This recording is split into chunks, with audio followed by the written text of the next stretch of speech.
This Army-Navy Betting Picks 2025 edition of the NASCAR Gambling Podcast here on the Sports Gambling Podcast Network is brought to you by Underdog. Underdog is hooking up new customers. Play just $5 and get $100 in bonus funds when you sign up with our promo code RACESGPN. Driver, start your engine!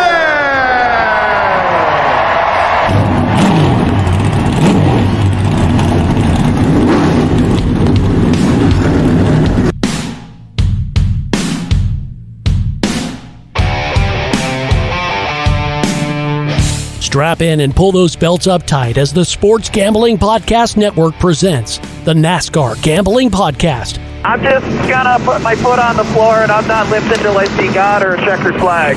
My man. With all the news and the best bets for your NASCAR weekend. We want to thank you tonight for these mighty machines that you brought before us.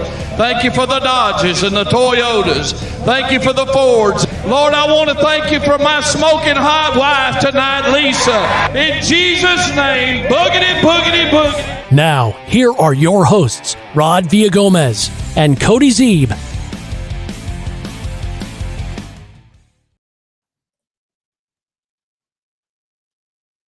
Welcome into another episode of the NASCAR Gambling Podcast here on the Sports Gambling Podcast Network. He's Cody Zeeb. I'm Rod Villagomez, and today we celebrate one of the greatest football rivalries rivalries in general in the entire world. It is, of course, the Army-Navy game, the historic game that's gone back so many years, featured so many of America's finest leaders.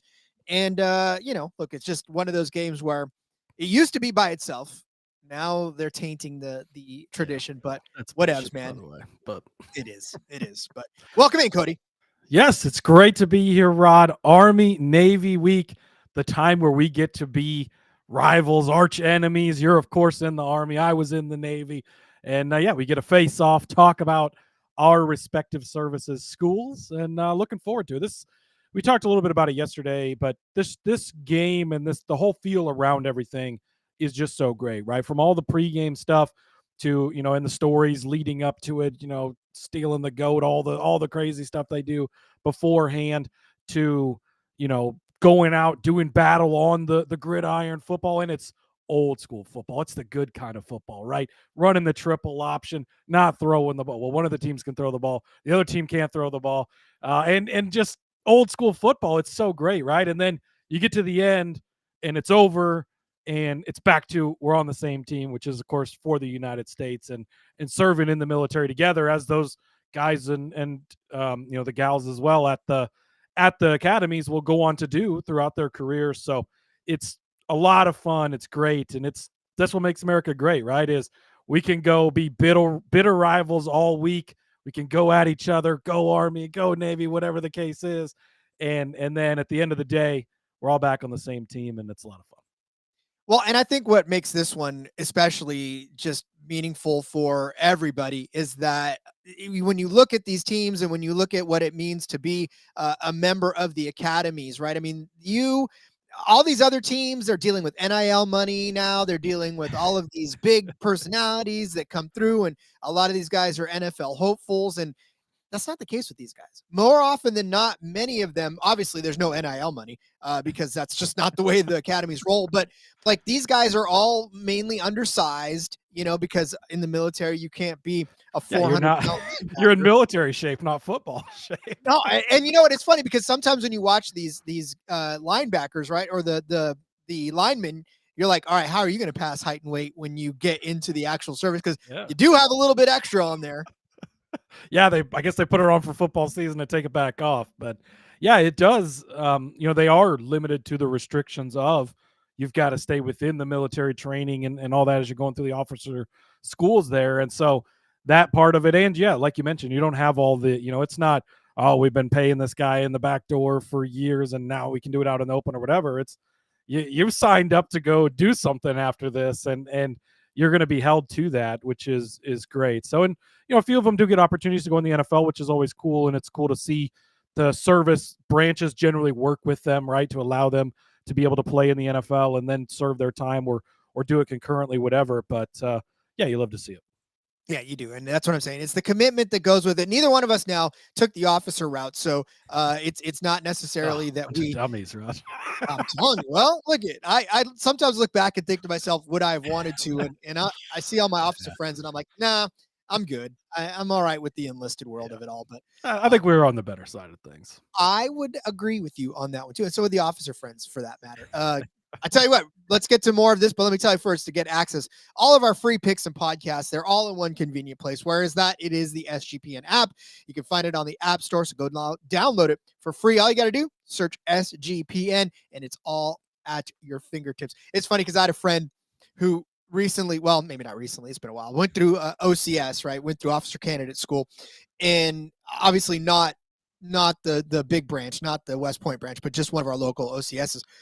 And he said to me, the one thing I learned about being an officer is they really hammer the money home.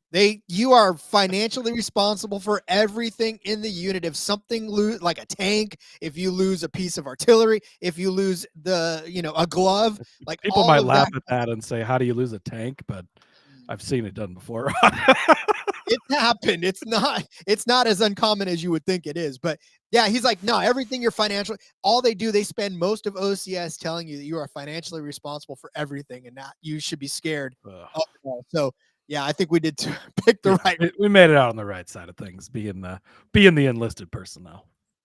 Indeed. All right. Well, then, like we said, it is the Army-Navy game. The tradition steeped in just a lot of tradition. These teams, both part of the American Conference, which is crazy because up until a couple of years ago, Army hadn't been part of a conference in a very, very long time. And then, Navy decided to do the same. And these guys, so Army won the American Conference last season. And then they ended up, not beating Navy, which is exactly the worst thing that could happen. It doesn't matter if you win your conference if you can't beat Navy. That's for sure. But these teams on two completely different trajectories so far this season. Navy coming in with a great record. Obviously, they didn't win the American Conference this year. Three-way tie. So they were unfortunately the third team in the tie and didn't make the championship game, which was sad and unfortunate. But that's all right. They've saved it for this week, Rod. No. Look at. I'm telling you right now, like it's fun to have these guys in the same conference. I would hate to think that that they would have them play outside of the Army-Navy game, which I've heard that they were trying to kind of get that going, and I wouldn't. That's this is and putting bowl games on this day is a travesty. It should not happen, but unfortunately, that's where we are in today's world. Rod, they've been playing this series since 1890. Not every year since then. It's been every year since I believe sometime in the 40s. Navy did win the first contest, setting the stage for this series, right? 124-0. Of course, Navy's won the most recent one last year in a big upset. They were underdogs going into that game and just kind of handled them.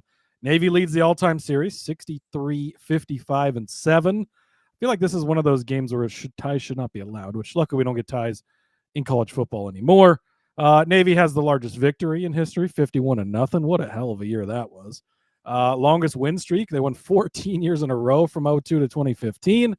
And they're the reigning champs. So, yeah, pretty much all the stats say Navy's better than Army, Rod. And really that's, we already knew that, but the stats confirm.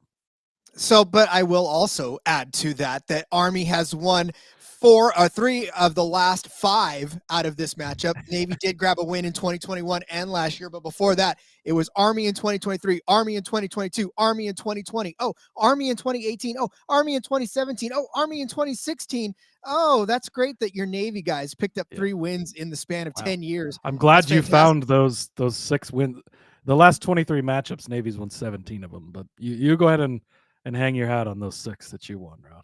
I will, because guess what? They've come within the last 10 years. Thank you very much. Yeah, because they won 14 years in a row. I'll tell you. I want to hear it. Expert Suck saying happy holidays, guys, and thank you both for your service. Hey, thank you for your buddy. support. Welcome back to Expert Suck. Listen, so here's the thing too, right? And as we come into this, the Navy 9-2 overall on the season. They are 7-1 in conference play. Army, I mean, look, they started the season with a couple of rough losses to some schools that they shouldn't have lost to. Ended up coming in 6-5 overall, 4-4 on the conference. But Army coming in just off of a great win last week as well. Navy coming in with 2 wins in their last 2 games. So, but it doesn't matter because you could throw all that stuff out the window because it really doesn't matter. That's one of the great things about this, right? And we see that a lot in rivalries where it's like, oh, you come in and we've seen how many times has Auburn, Alabama come down to the very end when one team's really good and one team's not, or Ohio State, Michigan. It's like you throw the records out, and that probably is more true in this game than any other because this game means so much. It's on the national stage. Like everything, like you said, won the conference last year doesn't fucking matter because you lost to Navy. Like that's the only, you could lose every game all season, but if you beat the other branch, that's what matters, right? That this game is the big game. It's their Super Bowl every year. And you know, there's definitely been some lopsided stuff a little bit last year, that 51-0 Navy win that I referenced earlier. But in general, these teams are going to play each other fairly close, and it's going to be a good game. Well, and like you said, I mean, these are 2 teams that like to play possession football. I know Navy does throw the ball a little more than the Army does, but they still play the triple option, right? And so the Army prides themselves on having the ball 10 minutes for every drive that they're on. And I mean, when there's 15 minutes and a quarter, it's very hard to get the ball back if the other team's keeping it for 10 minutes. So that's what they pride themselves on. That's why these scores have been relatively low over the course of the last few years. I mean, we're looking at some 16-17 games, right? Some of these low scoring games. Last year was kind of an outlier in that 31-13 game. But yeah, I mean, there's so many low scores. Yeah, I think this year they're playing in Baltimore. Yeah, I think it was 9 of the last 10 have gone under the 40 number, which is kind of where this over-under started. I think it's down some places as low as like 37.5 now. But generally, this matchup does tend to go on the under. But we have seen, like last year, that the over is hit as well. Yeah. So like I said, this year they're in Baltimore. They tend to kind of swap it around a little bit. They were in Philadelphia. They've been in. They just play in neutral territories. They never play at each other's academy because no one needs home field advantage for this one, and that's what makes it fun too. Yeah, that's the way it should be. Really, that's exactly how it should be. And yeah, they've got this little rotating series of places they're visiting, and Baltimore's the home this year. So excited to see it. And it should be chilly. I think it's going to be cold there, but I don't think any other inclement weather, which can make it definitely exciting, especially with the brand of football that they play. But yeah, I think we'll be set for a pretty good game. I think we will. Expert Suck saying strong chance. We are on Army plus 6.5. They are 6.5 point underdogs coming into this matchup. Obviously, the money line favorites the money line underdogs as well, plus 194. Cody mentioned the total. The total set at 38.5 in some spots. Caesars has it at 38.5. Other places, yeah, it seems to be 38.5 is the consensus all the way around. So not a high scoring game by the books standards. And I don't know. I feel like that's a trap number. I'm not sure yet about what to feel about that. Yeah, I don't know. This game is always tough, and I don't think either of us has the play on the total. So total. No, we didn't. But took a total. You did take a total, which if your total hits, the over's got to hit, I think. Mm-hmm. But yeah, it's going to be interesting because obviously, as you mentioned, Army likes to control the clock. They like to run the clock, but they only average 9 passes a game. They like to have the 10-minute drives, like you said. But if they get in a spot where Navy's throwing the ball a little bit or gets the turnovers and they get behind, they're going to have to step it up. What does that lead to, right? And we saw last year where that was Army's goal going into that game as well, although they had a better passer last year, of course. But yeah, you can definitely see it going both ways, right? I mean, everybody just thinks this game, you always bet the under. And yeah, that's come in a lot. But I don't know. I feel like there could be some explosive plays here. And I would say I think the Navy offense is very explosive. And I think the Navy defense isn't necessarily great, which could lead to the Army being good as well, which they've been capable of producing. So I think we could be in for a bit of a higher scoring one, but I don't know. Again, I don't think either of us have an official play on this one, but I could definitely see the case for the over. And I mean, nobody wants to root for unders, even in an option game like this. No, nobody likes to root for unders at all. All right, we got more breakdown on this game, but allow me to tell you about our friends over at Kalshi. We just partnered up with Kalshi, a real money prediction market legal in all 50 states. In all 50 states, you can trade tons of markets, including sports, NFL-wise, college football-wise, college basketball, NBA, NHL, and more. Plus, you can even trade props like first TDs. Besides sports, they got a ton of other markets, including politics, entertainment, hell. They even have the weather on there. In Baltimore, I'm sure. I tell you, you can trade anything on Kalshi. You want proof of that? How about, I'm staring right now, how many weeks will Taylor Swift spend at #1 on the Billboard charts? You can find that during 2025. How many weeks will she spend at #1 on the Billboard Hot 100? There's some folks that are trading on that right now. I think the 9 or more weeks is at 7% right now. So you can keep going on that one. 95 cents on the no. That's something you want to try to get in on. Kalshi new customers, if you get 20, or if you're a new customer, get $20 when you use promo code SGPN. That's Kalshi, KALSHI, promo code SGPN. Told you earlier about Underdog. Well, Underdog is your home for pick'em entries where you can win up to 5,000 times your entry. I know that we're going to give you some of our favorite Underdog plays actually for later on in this one. But hey, let me look at boxing. I'm going to pull a boxing right now. Jake Paul, his knockout projection is set at 1/2 of a knockout. So if you want the higher then on that one, you're going to get 3.96 times your entry if Jake Paul knocks out Anthony Joshua at least once. So that'll be, that's it. That's what you can do on Underdog. Find all kinds of other great stuff there too. And they got a brand new offer for new customers. Play just $5 and get $100 in bonus funds when you sign up with our promo code RACE, SGPN. Oh, the Paul brothers. Logan is the WWE guy. Jake is the boxing guy. And I don't know if America likes either one of them. I don't think so. I don't think they do. Yeah. I don't know. Would you take the Jake Paul higher than 1/2 of a knockout? You think he's gonna knock out? Yeah, I'll be honest. I'm not a big fight guy, Rod. So I have no opinion on this. Good. Because I'm not either. So that's why I picked it. Because I don't know. Because if it happens, then I'm cool. Then if not, one side's got to hit, right? Yeah, indeed. All right. So let's take a look at this Army team real quick. Just a quick overview of their season. Like I said, they had suffered a couple of early losses to FCS teams. Tarleton State was a rough overtime loss for them. Then they turned around and lost to North Texas, but then who didn't? ECU should have been a winnable game.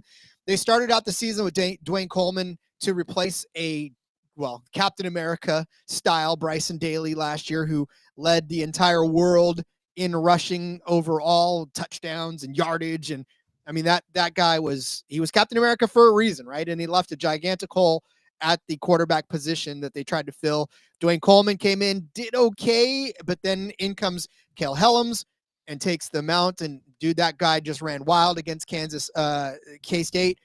And I mean, really kept the job after that. And he's done really well with the team.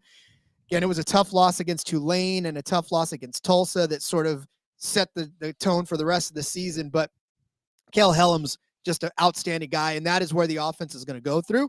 He is going to run the ball more than anybody else on that field.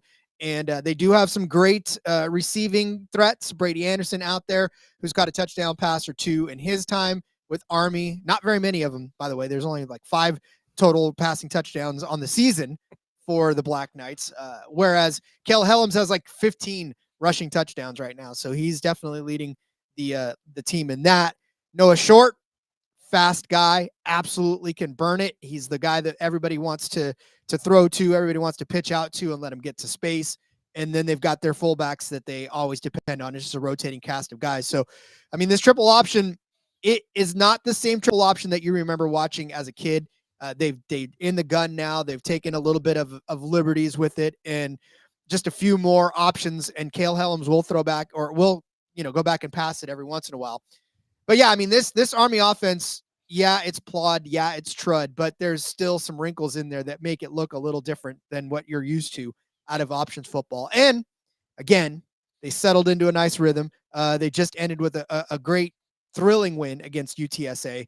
And yeah, I mean, they're on a roll heading into this. But like you said, doesn't matter.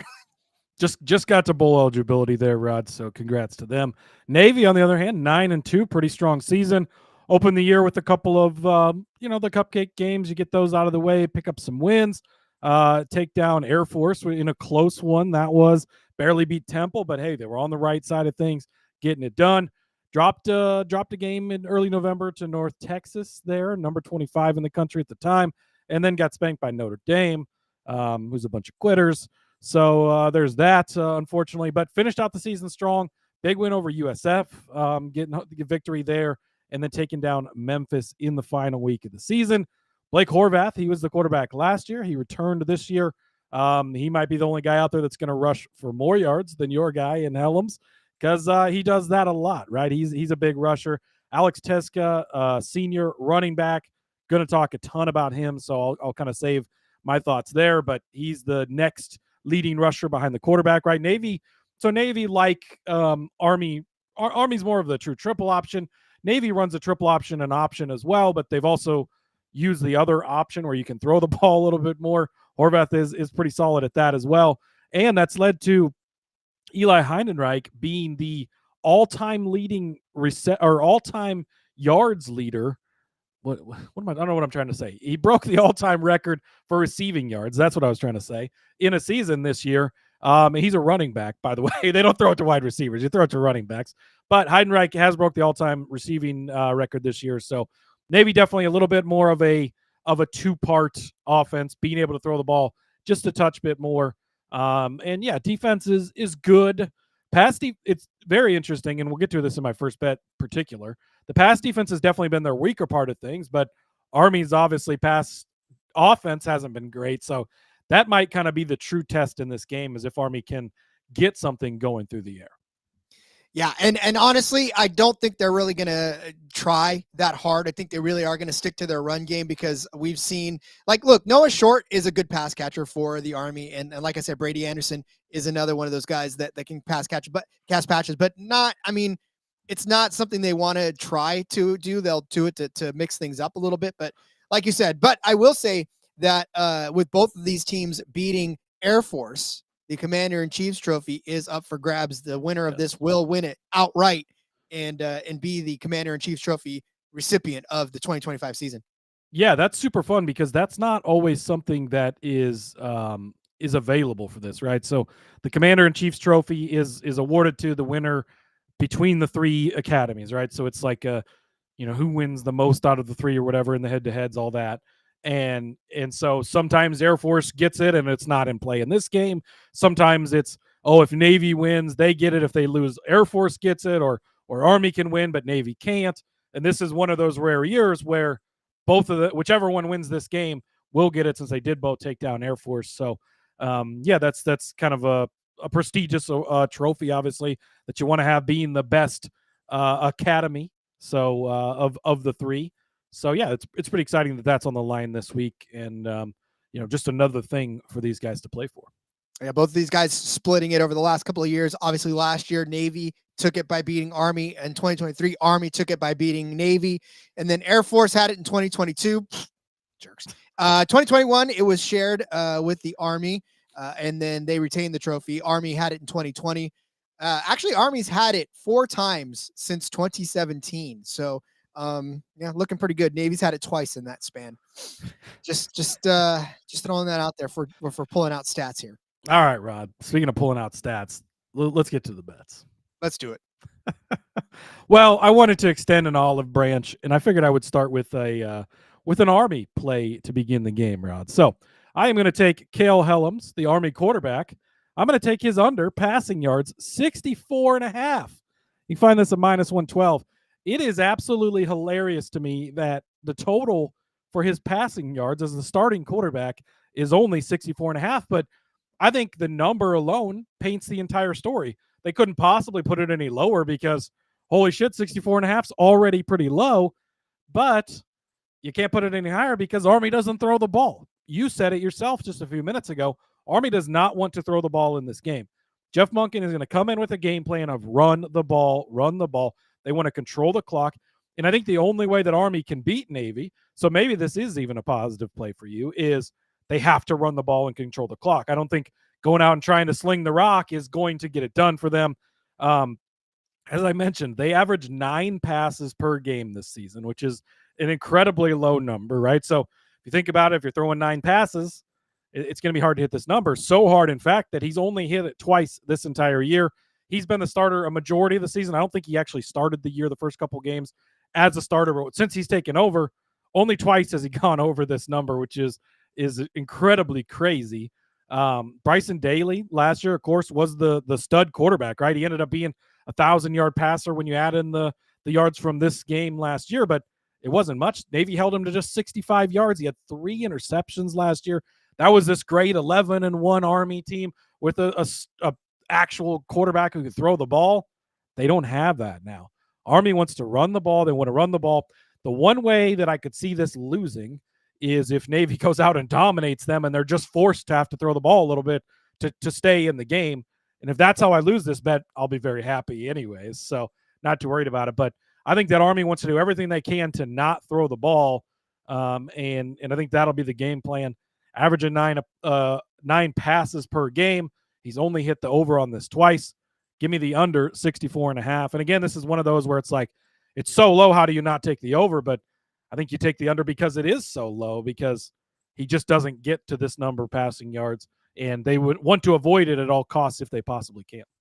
You know, and I'll tell you one thing, though, in watching him all season long, Cale Hellums is most certainly capable of throwing the ball. And it's not as if this is an instance where, because even Bryson Daly last year, you're right, he was absolutely capable of throwing the ball. I think now future Army quarterbacks will be expected to throw a little more than the ones before them. And so you'll start to see maybe a few more throws in there. But by and large, they know that Cale Hellums is way more dangerous on the ground than he is passing the ball, because yeah, you can throw the ball, but these guys that are set to catch the ball aren't necessarily all that adept in catching the ball all that well, because they don't do it very often and they block more. So I'm with you on this one, though. I honestly, because again, as much as it just takes maybe one nice catch from Noah Short to get into the end zone in 50 yards, and then takes a couple more for Brady Anderson but even still, right? Like this is not a throwing team, and they're not going to throw a lot. And if they do, Cale Hellums, yeah, he's uncorked a couple of deep ones, but by deep, we're talking maybe 30 yards. We're not talking, anything down the field too long. So, reluctantly, as much as I love Cale Hellums, it's probably not going to be a 65-yard passing game for him. And that's fine. Like I said, because running the ball is what they do, and running the ball is what they're supposed to do. So I like it. I'll back you up on this one. All right. So I'm going to start mine with the Army total points. I know that we talked about the over-under overall being 38, but I feel like as much as I want to sort of dabble in that, let me go with just the Army total. And so over on DK, over on DraftKings, they have the over-under set, but it's set at 16.5. And so what they can do is you can slide the little knob of one more notch. You're going to get minus 120 on this one for Army to be over 15.5, because I like this number a hell of a lot better than I like 16.5. I don't know why, because if they get 15, they probably are going to get 16, but I feel more comfortable with 15.5, especially at minus 120.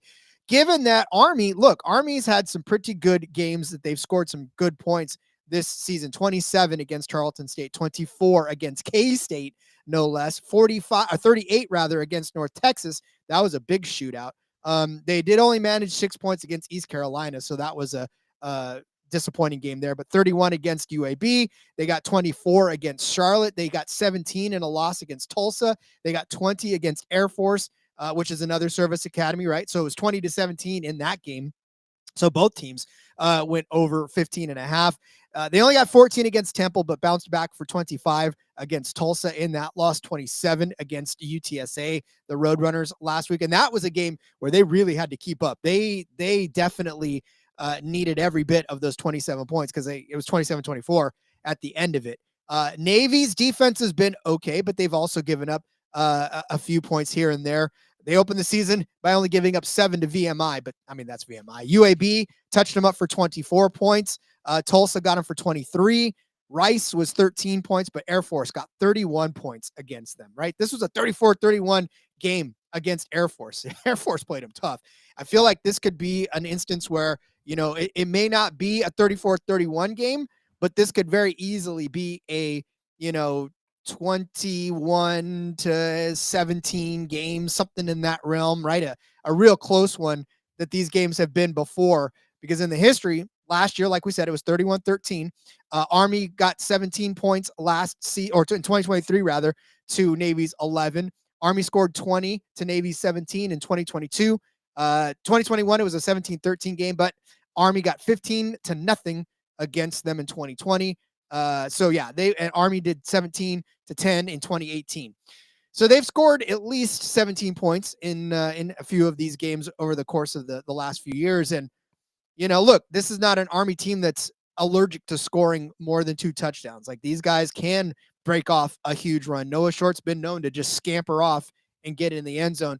And Blake and Cale Hellums is money on the goal line too. So it's, these guys can score points. And I think 15 is a low bar for that. And I'm going to take the 15.5, the little slider thing, at -120. Yeah, and if this hits, I think the over in the game is going to hit. And the more I think about it, and the more I've kind of looked through this stuff and broken it down, I am starting to like the over a little bit more. I think we're going to get some explosive plays. Not, it's not necessarily going to be they're both going to come out and sling the ball for 300 yards through the air. That's not what we're going to get. But I think that there's a lot of guys in this game who have the ability to break big plays, and 2-3 big plays just in total could easily bring the score up pretty quickly in this. So I don't completely hate it. Navy will still win, but I could see Army getting to the 16 points, Rob. Look, Cale Hellums actually carried the ball like 40 some odd times against Kansas State. Like he completely took that game over and just ran all over everybody. 124 yards in that game against Kansas State, 41 carries, 21 carries for 143 yards against Charlotte. I mean, this guy's just been outstanding and can break big runs. Along of 50 against Charlotte as well. So yeah, I mean, you're right. A lot of these guys are capable of big plays, and I think we're going to see quite a few of them as we move through this game. All right, we'll come back with more bets, but I first want to tell you about our friends over at Novig. We're brought to you by Novig. Novig is America's #1 sports prediction market. Novig, you are getting the best prices. How best? Well, how about this one for Cody? Drake May has never thrown for 300 yards in a game. There's only a 12% chance that he does it. They just made the market. Yes, plus 700. No, minus 852. So will Drake May throw for 300 yards this week? Then that is your plus 700 for yes, if you believe in that. Go download the Novig app and get $50 when you spend $5. Use our promo code SGPN. Get in on the action with Novig, promo code SGPN. Rhythm is absolutely crushing it this NFL season, especially on props. They've been really good at identifying when to fade players and take those unders. College basketball is up and running, and with 300 plus schools, Rhythm has predictions for every game, every night, which pairs nicely with the daily TCE shows with Matt, Colby, and Noah. Every game, you are prepared. Super easy to sign up, run predictions off the house model, or make your own and play with the sliders. With so many sports and the holidays, makes it easy to get an elite prediction on a game so that I can focus on other sports. Let's turn our attention to the Buccaneers and the Falcons. That's going on tonight, as a matter of fact. Kyle Pitts, under 59.5 receiving yards. Sure, he's been over this number the last couple of weeks, but that was the first time in 5 weeks, those 2 weeks, that he was over that number. Kirk Cousins may be the cheat code, but maybe not for Kyle Pitts this week. My fantasy team would appreciate that too if you'd like. Use promo code SGPN25 when you download the Rhythm app for 25% off of your first month. Download Rhythm. Use promo code SGPN25. This game tonight should be something. It's the start of fantasy playoffs. I'll tell you that much. Yeah, I don't think it's going to be tonight either, Rob. But I do wish tomorrow night. Thursday. I'm so used to doing the last episode of the week with you on Thursday. Holy hell. It's Wednesday today. It is Wednesday. Condensed schedule because you, of course, have Army duties this week. How fitting. But all right, Rod, next up for me, I'm going to go over to Eli Heidenreich, who we already talked about, and I misspoke earlier. He's the all-time receiving yards leader at Navy now after breaking that record earlier this season in a game where he caught 5 passes for 146 yards, back to the point of explosive plays happening in this game, right? So I'm going to take his over receiving yards at 45.5, get that at minus 115. Like I said, all-time leading receiver.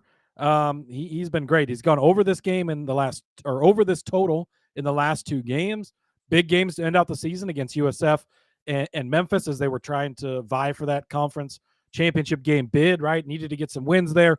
Got the wins. Unfortunately, didn't make the conference championship game, but big game, need him, senior, go out and play, and he got it done, right? He's done it 6 times this season, including 243 yards receiving against Air Force, and then 146 against USF a couple of weeks ago. And again, it was only a couple of catches. He doesn't need a ton of catches, but this is a game where Army's going to be a tough defense, right? They're going to try and stop the run up the middle, make Navy throw the ball a little bit. You can get it out into this running back's hands, let him do the work. He can do the work. He's put it in. He's shown that. He's been a great receiver, obviously, the all-time leading receiver for Navy. And all he has to do is go out and get you 46 receiving yards in the biggest game of his career, his final time facing Army in the Army-Navy game. Love it for this kid. So give me Eli Heidenreich over 45.5 receiving yards, minus 115. It's such a low number. And again, when you talk about these triple option teams, then you're kind of like, it's not really these receivers show. But like you said, Navy does tend to use them more.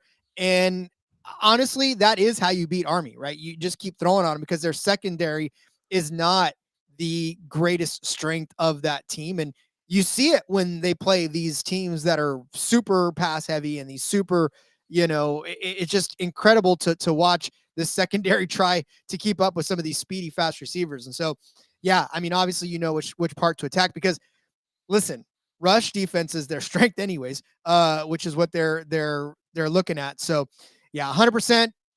I hate it, but I'm with you on this one for sure. All right.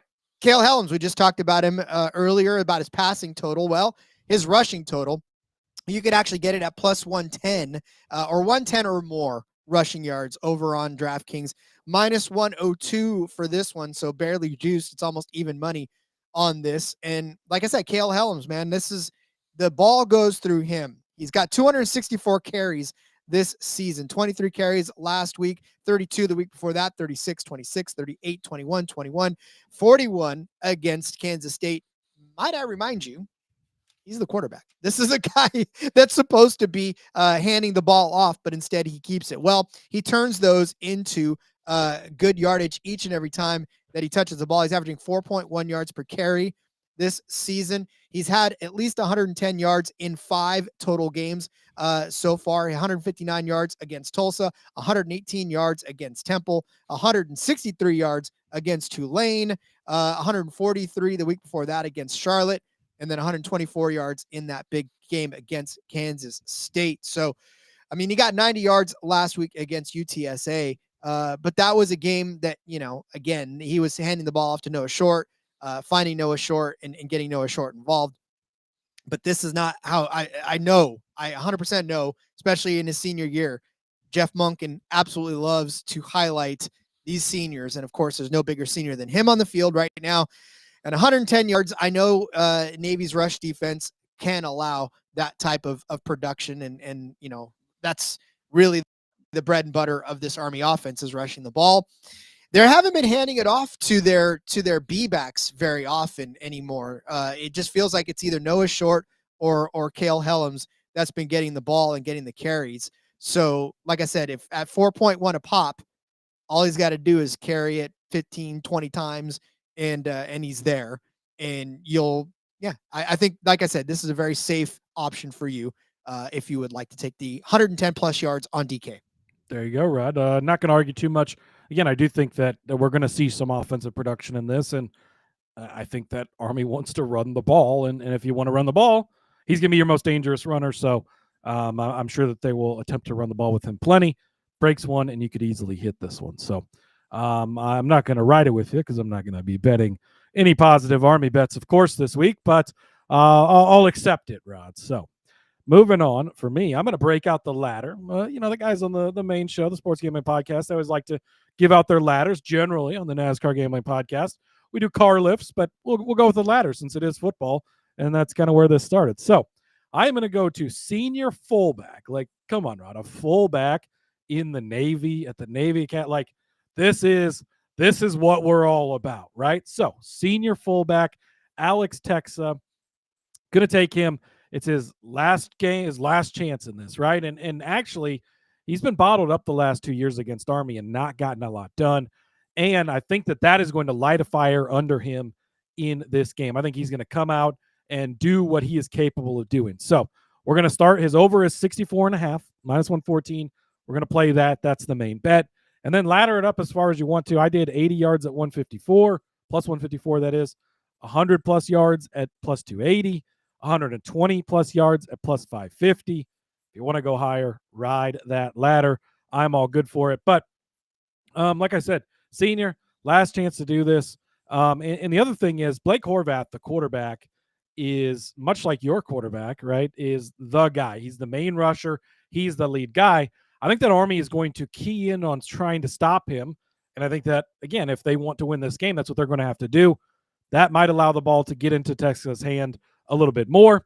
He's gone over this total in 6 games this year. And to the latter point of things, when he's gone over it, 4 of those games, it's been over 100 yards. He's had some huge games, including the last 2. Memphis last time out here, 103 rushing yards, 26 carries, just absolutely feeding him against USF. And these are, again, remember, big games. USF was a ranked team when they played them. These are big games where they're trying to go out and win these big games. So 103 against Memphis, 126 against USF. So that's catching all levels of this ladder, right? If you're getting to that. 20 yards against Notre Dame, okay, fine. Like, it's Notre Dame, right? Obviously, we know before they quit how good they were. Sorry, the experts suck. I know you hate that, but that's what happened. Had a few games in there with some 59s, some 55s, right? Air Force was not a good game. He might have got hurt in that game. I can't quite remember, but going back, 104 yards against Rice, 72 yards against Tulsa, 111 against UAB, 89 to open the season against VMI. He's been extremely productive all year long. Now you come into this final Army-Navy game with a chance to leave his mark on this game as the Navy fullback, the big man, barrel it up the middle. I think he's going to do just that, and I'm going to ride that ladder with Alex Tecza. You can get his over, again, 64.5. Then we're doing the 80 plus at plus 154, 100 plus at plus 280, 120 plus 550, the Alex Tecza rushing ladder. I will take the under. Thank you on all of it. I will say that he will not get anywhere near that. So I love it. I love it because guess what? Army's going to have the ball for 45 minutes and there's no way he's going to get all those yards in only 15 minutes of actual having the ball. So good luck. Good luck, buddy. Love you on that one. All right.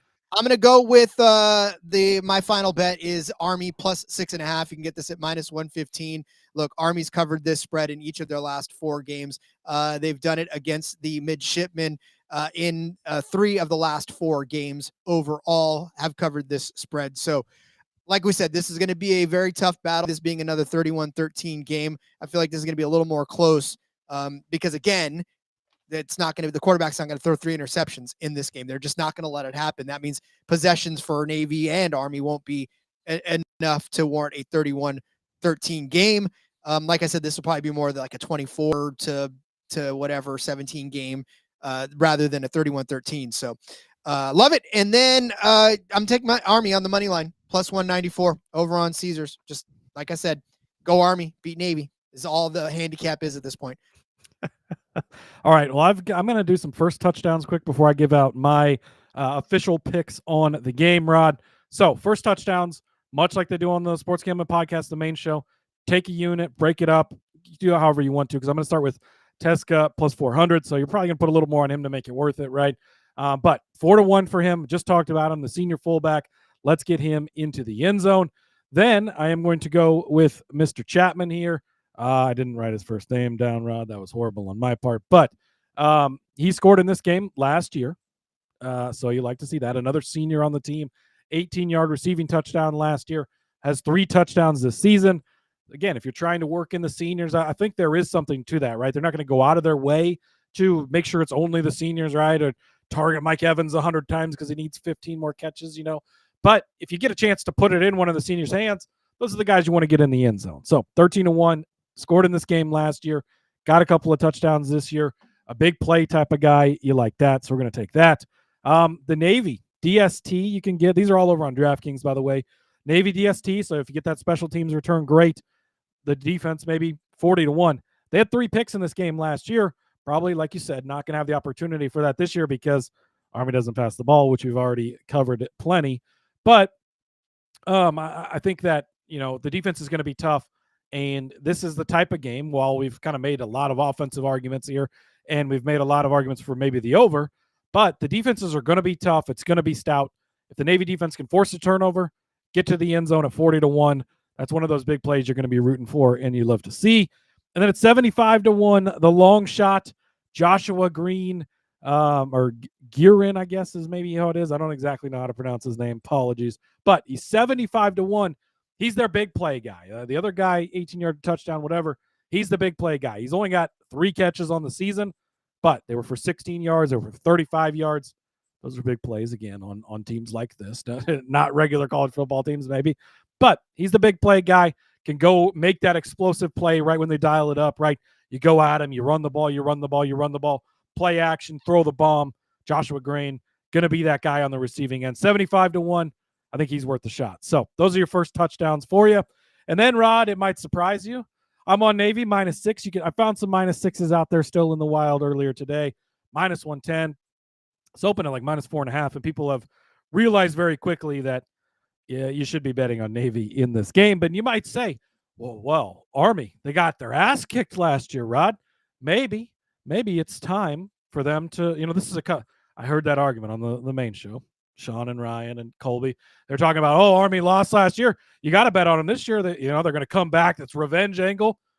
17 of the last 23 games they've lost. I don't know that Army's really as much about revenge because most of the time they've lost, they've not come back and gotten revenge. So I don't think that they will.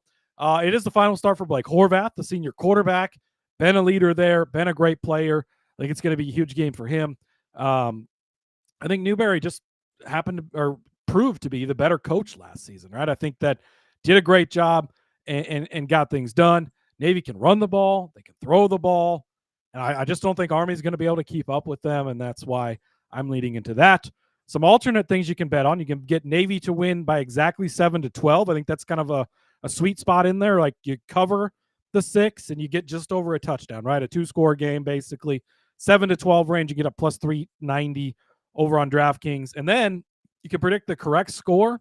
So why not? Throw a dart out there. It was 31-13 last year. I'm gonna give Army a break this year, Rod. I think they do a little bit better. Let's make it 31-14 this year. 75-1. Why not? Because it's not going to happen. That's why not. Because the Army will flip it around and be 31-14 and exact a level of revenge that Big Show. Look, I was listening to the Big Show too, and I was like, "Good job, guys! Way to go! Go Army! Beat Navy!" All 3 of them picking the dog. That's what you want. That's perfect. That's exactly how you want it. Expert Sucks already said they're going to be on Army at the plus 6.5. Good. You guys all keep doubting the Navy, who's clearly been the better team in this entire matchup throughout history. What did we 17 of the last 23, 14 in a row. Been the better team this year. You do throw the records out, but maybe you shouldn't throw the records of the past history out because clearly it's all about the Navy. I can't stomach anymore. All right, fine. Let's move to Underdog, where Underdog has been giving us some projections on this game as well. I will start out with Noah Short. His rushing projection is set at 33.5 rushing yards. I'm going to take the higher then on this one. I just talked about it. Noah Short is their big play guy. His average per rush, 6.1 yards per rush this season. He's got 552 rushing yards on 91 carries. He went higher than this projection last week when he had 127 rushing yards on 14 carries against UTSA. 33.5 is such a low number. I get it that Cale Hellums is going to be the guy, but Noah Short can just do it on a couple of carries and break this projection. 37 yards against Tulsa a couple of weeks ago as well. He had 127 yards against ECU, 61 against Kansas State, 43, and 61 against K-State. That's when Cale Hellums had his big 124 yards as well, so it doesn't have to be mutually exclusive. 61 against Kansas State, 43 against Charlton, 54 against UAB. Again, Noah Short, when he touches the ball, he's capable of going through 34 yards just on one carry if he does it. He's got longs this year. He had an 81-yard long last week against UTSA, a long of 60 against ECU, a long of 17 against UAB, 17 against K-State. So, like I said, he can get big chunks of this in one carry, and 34 yards is definitely doable for a guy like Noah Short, who is just their catch-all guy. And, by the way, another senior. He's going to be graduating this year too. So they want to get him a good game out the door. Yeah. I don't know, Rob. I don't know. That's fine. What I do know though is Blake Horvath, senior quarterback for the Navy Midshipmen. I'm going to take his higher, 108.5 rushing yards. Rod, he did hit this one last year. He barely got over it as he ran all over Army for 204 yards last year. He's going to come back. Why wouldn't he just do the same thing again? He has been great. He's the leading rusher on the team, over 1,000 yards rushing this season, 174 attempts. He averages 6 yards per carry. Dude gets it done. They haven't needed him to rush as much the last 2 games, 54, 60 yards. But before that, 112, 174, 155, 130, 110, 159. Those are all rushing totals in a row, really, before the last 2 games of the season here. So I think that it's, look, again, senior, final time getting to play in the biggest game. Go out there, leave it all on the field. Why would he not? He did it last year and had no problem. Went over 200 yards. All you need is 109 here. Give me Blake Horvath higher than 108.5 rushing yards. Yeah, again, there's gonna be no. This is the show where none of us are going to agree on anything positive about the other team. So I think they're going to bottle up Blake Horvath. I think he's not going to have any sort of success whatsoever, and it's just going to be a tough sledding for the senior. And he's going to go out having to sing first, which is exactly what's going to happen overall. But all right, let's move to the other quarterback, Cale Hellums. We just talked about him a little bit ago as far as his rushing total and his passing total. Well, they are giving us Underdog a half of a touchdown rushing and receiving as a projection for him. I am going to take the higher than on this one. Cale Hellums is the guy that scores touchdowns for this team. That's just plain and simple with it. He's got 15 total touchdowns this season for the Black Knights, and by far and away, it is the leader of the pack. Anytime he gets in close, he's the guy that ends up taking the ball. Again, 15 touchdowns for Cale. The next best person is Dwayne Coleman, the other quarterback who got 3 rushing touchdowns. Hayden Reed has 3 rushing touchdowns. Briggs Bartosh has 1. Jake Rendina has 1. Carson Smith has 1. Noah Short has 1. And that's it. That's all the touchdowns that have been scored on the ground. 25 of them in total. And Cale Hellums has all but 10 of them. So when Army scores, it will be Cale Hellums that scores. If Army scores, that's you had it for it right the first time, Rob. No. I was like, if there's a rushing touchdown, it is going to be Cale Hellums against that rushing touchdown. So I would expect this to have been at 1.5, but it's at a half. So I think he's going to score a touchdown for sure. So that's going to be an easy pick for that. Speaking of easy, we just talked about Alex Tecza and how I think he can get over 100 rushing yards, over 120 rushing yards I gave out. All you need on Underdog is higher than 66.5. So yeah, I'm just going to use that play over once again in this because he's been a stud. He's the senior fullback coming into this game. He's had massive production all season long. Like I said, he's actually been held in check by Army the last 2 years. And I think that is going to light a fire under him. And he wants to go out and leave his mark on this game. So keep it short, sweet, simple. Alex Tecza higher than 66.5 rushing yards. No, that's not going to happen. So I'm sorry. I'm sorry for your loss already. All right. That's a wrap on the betting picks of it. So and Underdog picks. So let's get out your pen and paper, go over these bets real quickly. Cody started you off with Cale Hellums under 64.5 passing yards at -112. I said that the Army's total would be over 15.5, -120 over on DK. Cody said that Eli Hendrick is over 45.5 receiving yards, -115. I need a new prescription. I said Cale Hellums would have more than 110 rushing yards at -102. Cody said that Tecza would have the rushing ladder going on over 64.5 at -114, 80 plus 154, 100 plus to plus 280, 120 or more is at plus 550. I said, give me Army at 6.5 plus 6.5 at -115. Take it on the money line at plus 194. Cody said that he gave you a bunch of first TDs out there. Tecza at plus 400. Brandon Chapman was going to be, or Chapman at plus 1300. Navy DST at plus 40 to 1. Joshua Grind at 75 to 1. I said Cale Hellums, or I'm sorry, Noah Short would be higher than 33.5 rushing yards on Underdog. Cody said that, Cody gave you Navy at -110 to win, Navy to win by 7 to 12 at plus 390 on DK. Correct score 31 to 14. Navy over Army at 75 to 1. I did that on purpose, by the way. And then I gave you Noah Short higher than 33.5 rushing yards on Underdog. Cody gave you Horvath higher than 108.5 rushing yards on Underdog. I said that Cale Hellums would be higher than a half of a rushing and receiving TD. And then Cody gave you Tecza higher than 66.5 rushing yards. That is the betting part of it. All right, so let's get to the point where we kind of share a little bit of our background. And Cody, you were a proud sailor once upon a time. You still probably are a proud sailor, but you don't actively serve anymore. I don't, Rod. I'm a little overweight for standards anymore. But yeah, I signed up. I was just a kid when 9/11 happened. I was 9 years old, and that kind of lit a fire under me. We lived near Omaha, near the Offutt Air Force Base, so we watched the planes come in all the time and everything. But the Navy, I was always attracted to the Navy. The Blue Angels got me at a young age, the big carrier ships and all this. So decided to enlist. I joined at 17, left shortly after I turned 18. And I was actually never on a ship or near a ship or anything that you do in the Navy generally. So I was part of the Navy Seabees, which is a construction force, heavy equipment operator, doing dozers, graders, big stuff like that, building projects.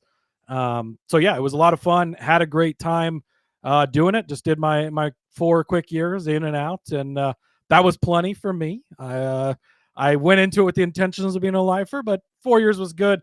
Got a lot of fun experiences. Went to Japan for a little bit. Okinawa, was deployed to Afghanistan for a few months as well. Spent some time over there. So got to see the world, which was part of wanting to join and be in. Had a great time. Made some lifelong friends. I've got some great buddies that I talk to just about every single day that served with. And proud to be a Navy veteran. And go Navy.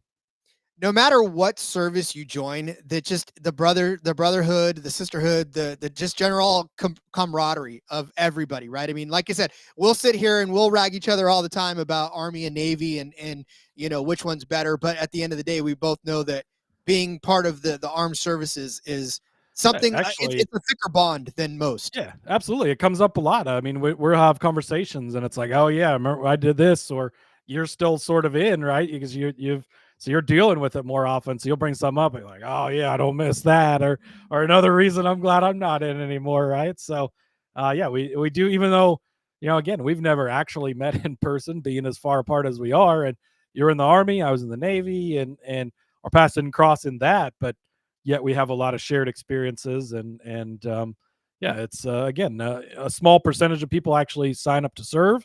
And we're proud to be part of that percentage.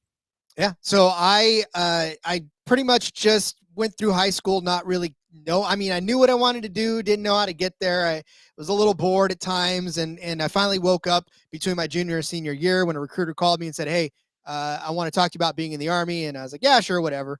He came over and told me, cause I've been playing in the band my entire life. I've been a musician my entire life. And he told me that the Army had a band, and he had me right then and there. And I signed up. And I served 10 years in various spots across the country. And like Cody said, was able to go overseas. I spent some time in Korea. about a year there, probably the best year of my military career. What a great year that was. But yeah, so Korea for a year. I too was in Afghanistan for a little bit as well. So like you said, got to see the world, got to do a lot of fantastic things, and being part of the band, we traveled even while we were in the area that we were in. I mean, I saw parts of the country that I would have never ever thought that I would have seen. Right? I mean, the patch that I have on. Yeah, that's got to be like a unique aspect of it, being in the band, being able to go out and do the performances, and you kind of get to spread your wings even a little bit more.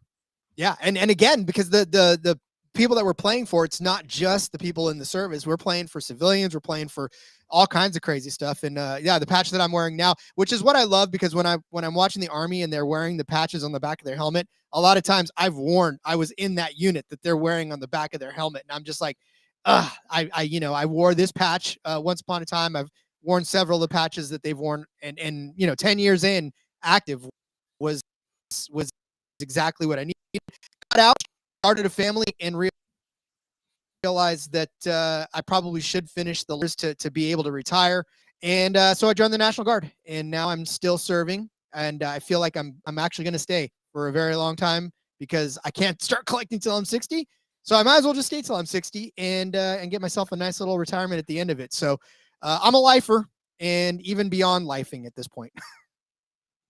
There you go. I love it. It's great. It's definitely something that I would never give back. I'm so glad I did it. Such a great experience, and again, just learned so much about the world and about life, and made bonds that can will never be broken. So it was a great time being in the service, and again, just extremely proud of it, and had a lot of fun. Yep. And if you're sitting here listening to this thinking to yourself, hey, that could be me, it could do it. I mean, none of us would tell you not to do it. Just make sure you join the Navy, not the Army. Actually, I think everybody would agree, join the Air Force, Rod. Even though we all clown on the Air Force, they got it better than everybody. What did I tell my daughter? She says, Dad, I'm thinking about joining the military. I said, then you need to join the Air Force. Join the Air Force. What would every member of the Army and Navy tell you? Yes. Join the Air Force. They're the first ones we'll make fun of, but that's the branch we're all going to tell you to go sign up for. It's because we're jealous. That's why. It's not because 100%. No, real quick. So I used to live in the barracks in Texas, and the Air Force was part of that as well. And we were sitting there talking one day with an Air Force, with an airman over lunch in the chow hall. And I used to live in the barracks, and they were like, so yeah, I live in the barracks too. They're like, so how much are they paying you guys to live in the barracks? I was like, what are you talking about? They're like, oh, you don't get any extra money to live in substandard housing?